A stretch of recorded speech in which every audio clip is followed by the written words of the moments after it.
addiction operates in the tiniest things that are not recognized as addiction. You can't stop eating the potato chips. And if you watch the movement, they don't do much. And it goes... I am God. Miraculous.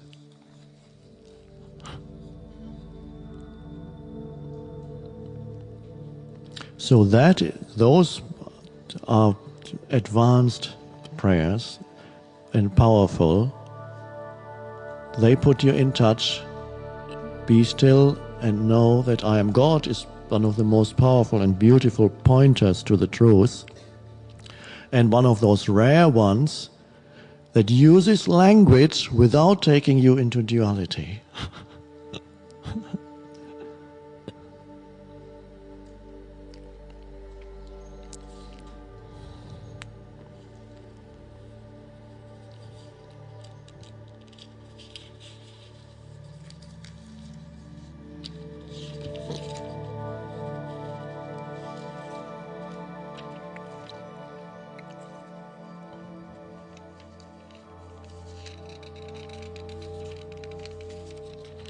Please talk more about the pain body and how to transcend it. We already spoke a little bit, but there are so many questions about the pain body that we may, in tomorrow's session, talk a little bit more about it, unless something else arises in that now.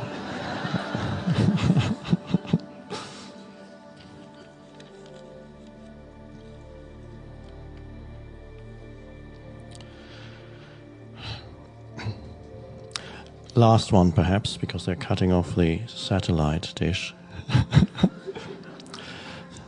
As someone who has done a lot of yoga and body work for many years, I always felt there was some correlation between spirituality and good posture. Then I saw you.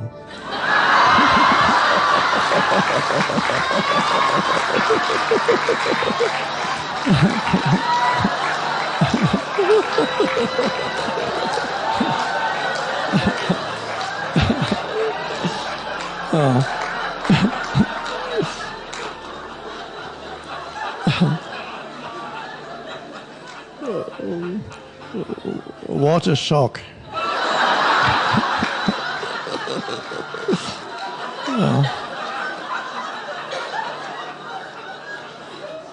My first thought was, how can somebody with your posture be so blooming spiritually, and wouldn't you be even more spiritual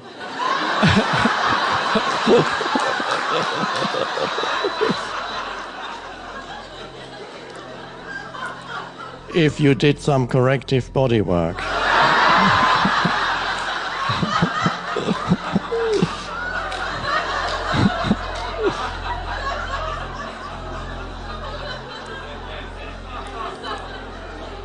My second thought was that I'm a blooming idiot.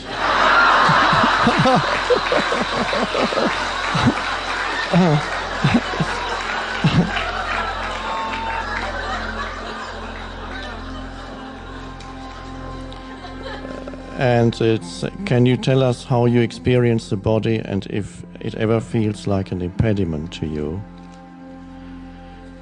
That reminds me of I talked to Gangaji, the spiritual teacher, a couple of years ago, and she was telling me she was doing some kind of body work years ago, and I can't remember what kind. But at that time she heard of Ramana Maharshi and became interested in the teachings and read a book. And then she saw a photo of him, and she saw that and said, a man who has such bad posture can possibly have nothing to teach me. He will certainly have nothing to teach me if he walks like that. And it took her several years to transcend that belief. And then she saw that it didn't matter anymore.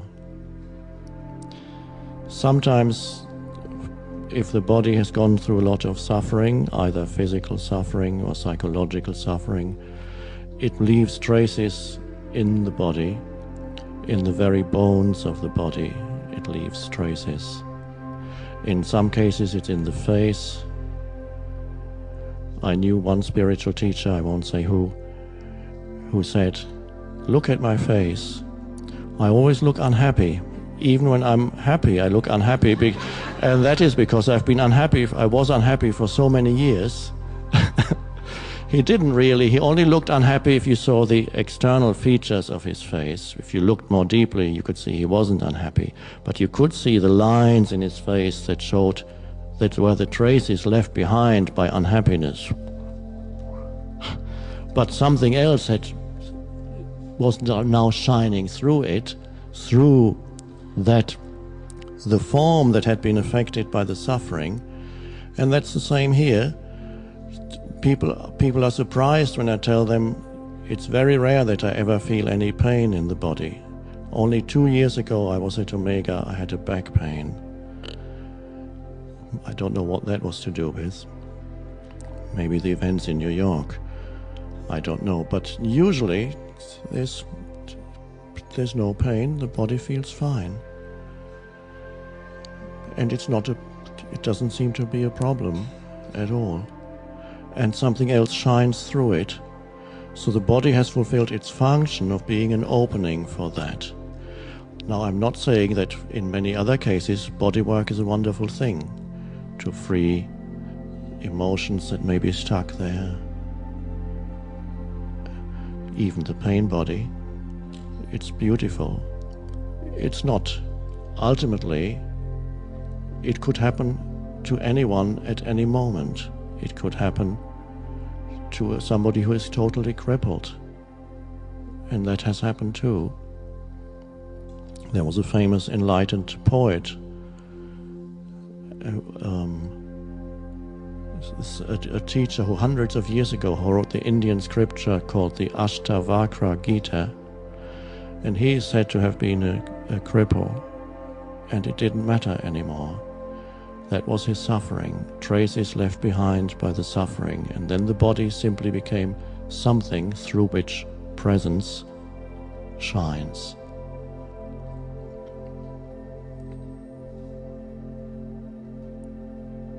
I'll put these back in the basket.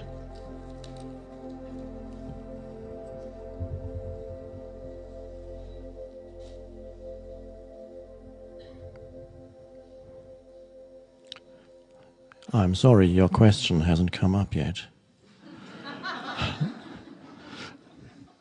There are many.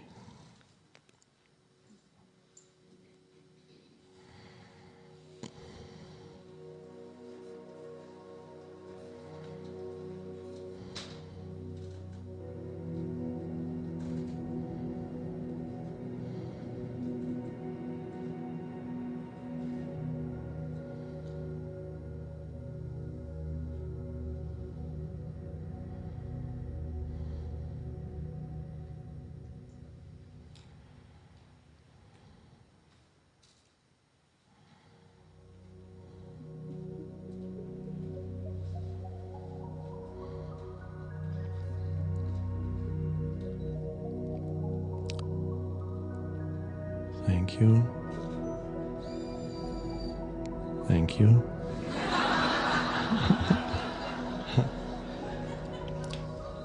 Stay a little while, both here and if you're still there, Austin, Hollyhock.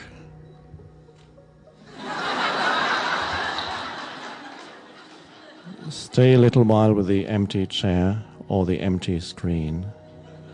Thank you.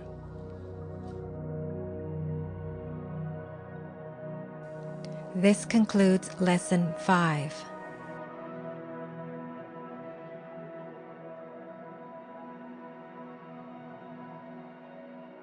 Lesson 6. Questions and Answers. The Power of Detachment and Surrender.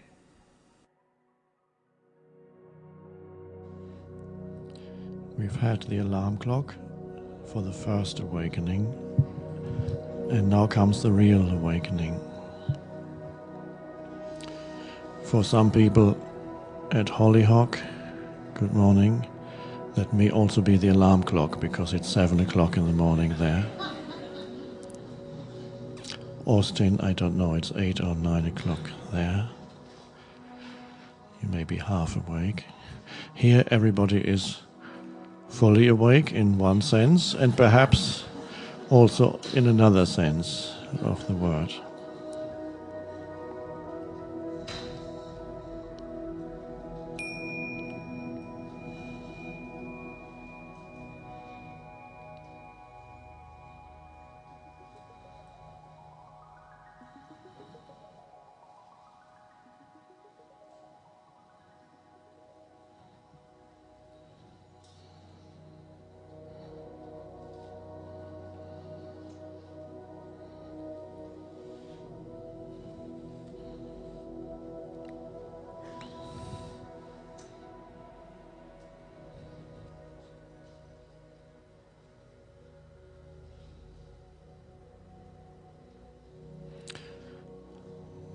As you may have noticed, laughter was an important and is an important part of our gathering.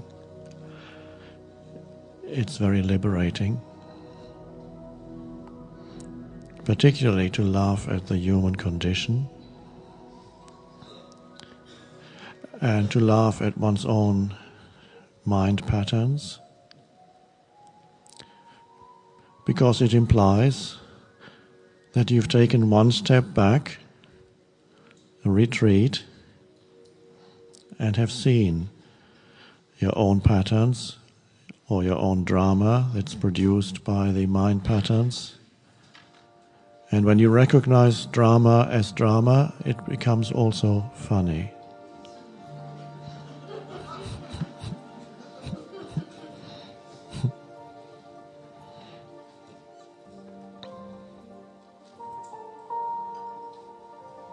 Awakening, so, is not a serious business.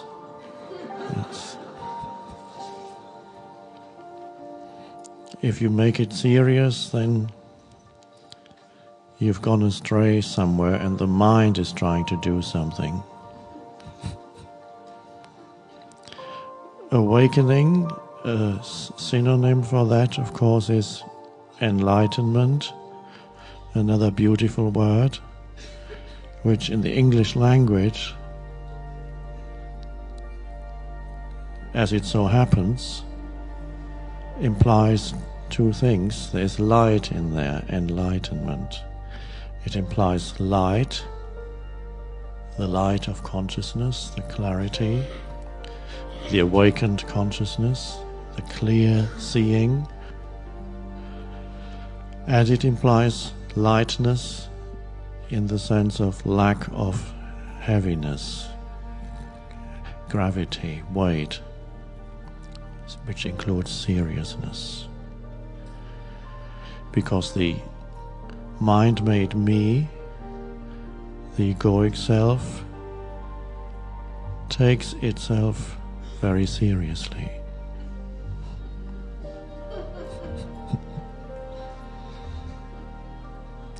It also takes itself very seriously in its attempt to become enlightened.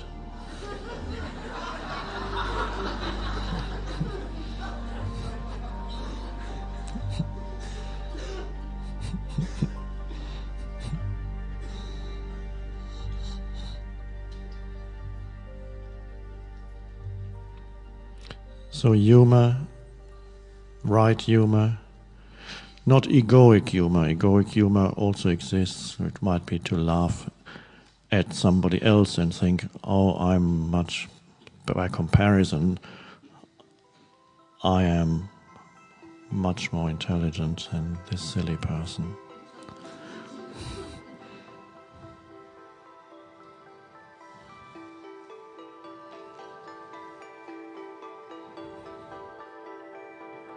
Laughter frees you up inside.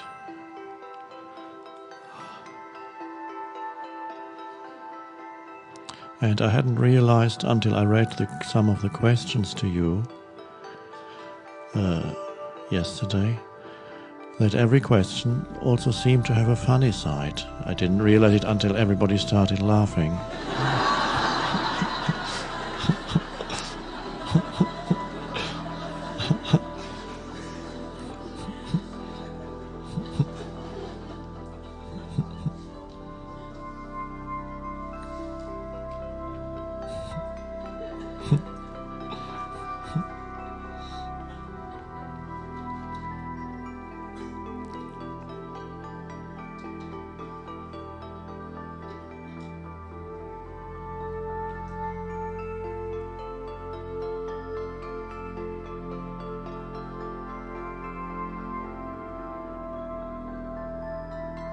I'm not waiting for the next sentence to come, and I hope you are not either.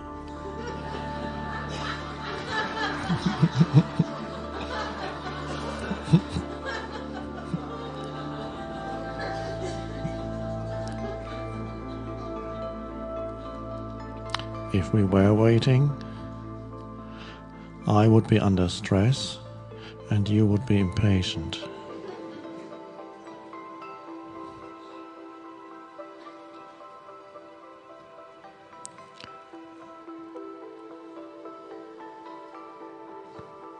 And perhaps you now realize how enjoyable it is when I'm not speaking.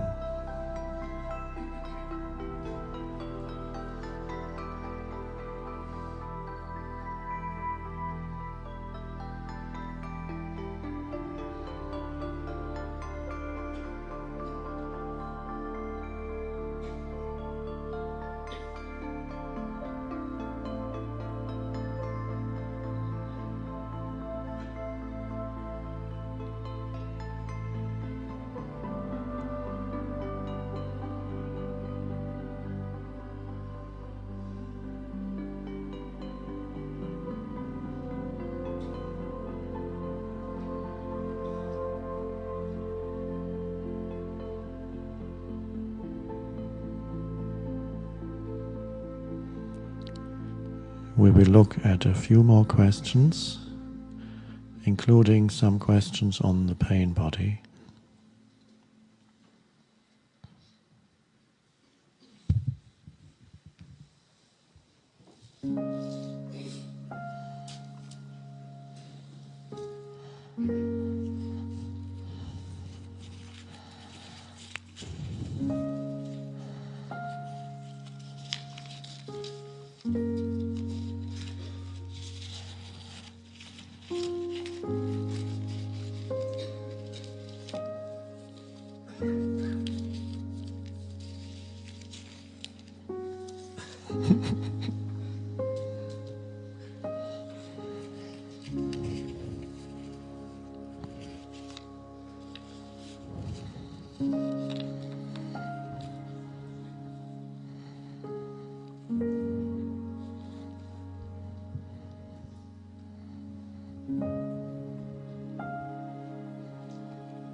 This is by someone who is sleepless at night.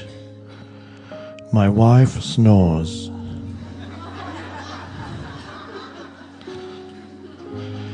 My now at night is miserable.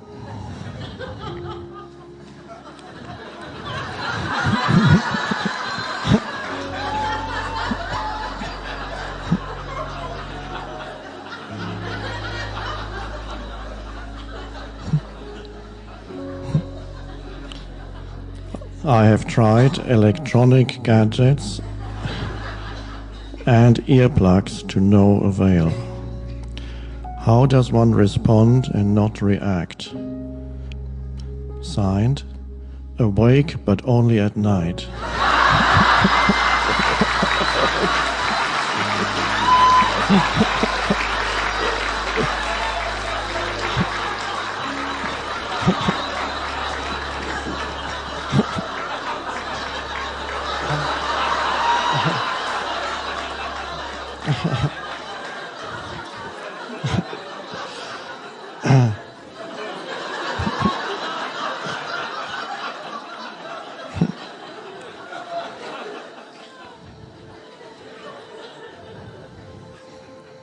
P.S.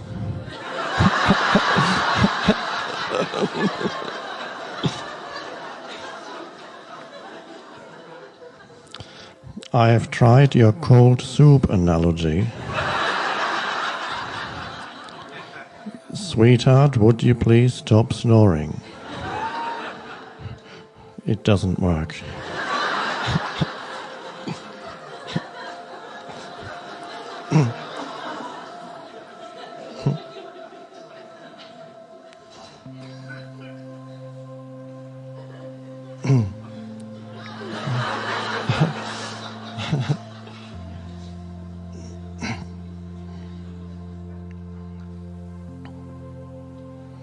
No, of course the cold soup method is not going to work here because snoring is an involuntary process.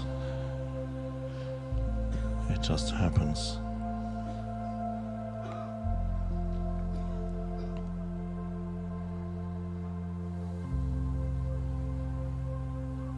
I hope at home you have separate bedrooms.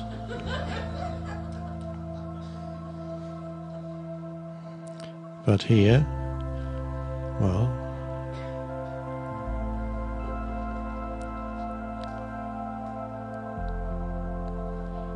any situation that you cannot change, and there are situations of that kind, or situations that you cannot change at this time, perhaps change will be possible at some point, but right now, at this moment, there's nothing one can do. Whether you're in prison or metaphorically speaking in prison or have some other condition, some life situation. Now if there's truly nothing you can do, or there may be something you can do, but there are certain important reasons why perhaps you cannot take action right now. If that is truly so, if you cannot change the situation, there are only two options left. You remove yourself or you surrender.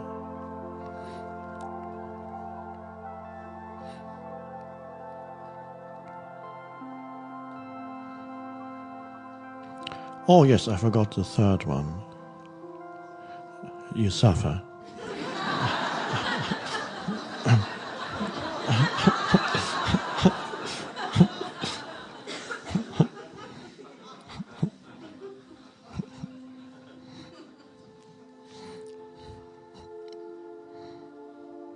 And that's always the case, then it's your choice which of the three you choose. Surrender in this case is surrender to the fact that you get woken up several times during the night and then perhaps feel sleepy during the day. But just surrender to, yes, there you are, awake again. And then you might use this opportunity and just go into the body. What else can you do? Or shake her, but then it starts again. Or you rent a tent and move into a tent.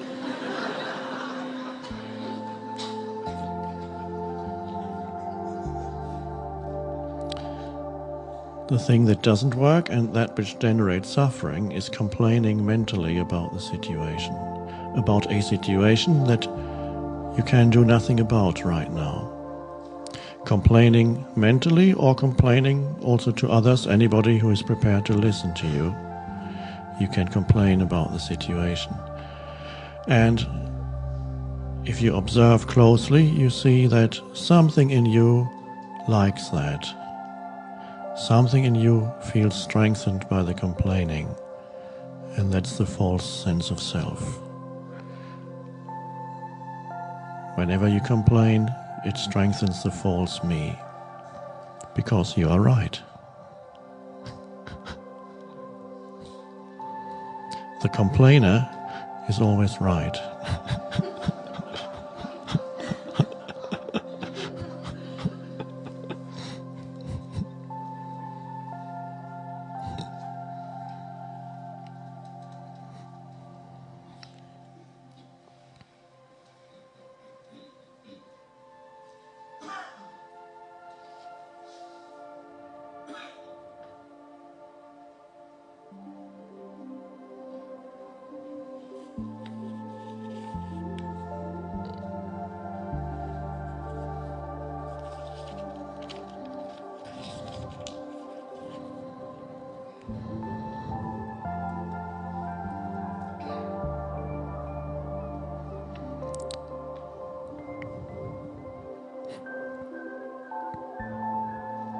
When is tolerance enabling and or masochism?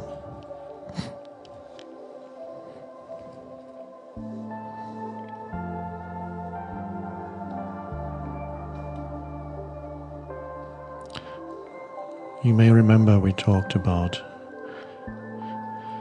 yes to what is not always a yes on the verbal external level. It's an inner attitude, an inner state that you bring to the situation.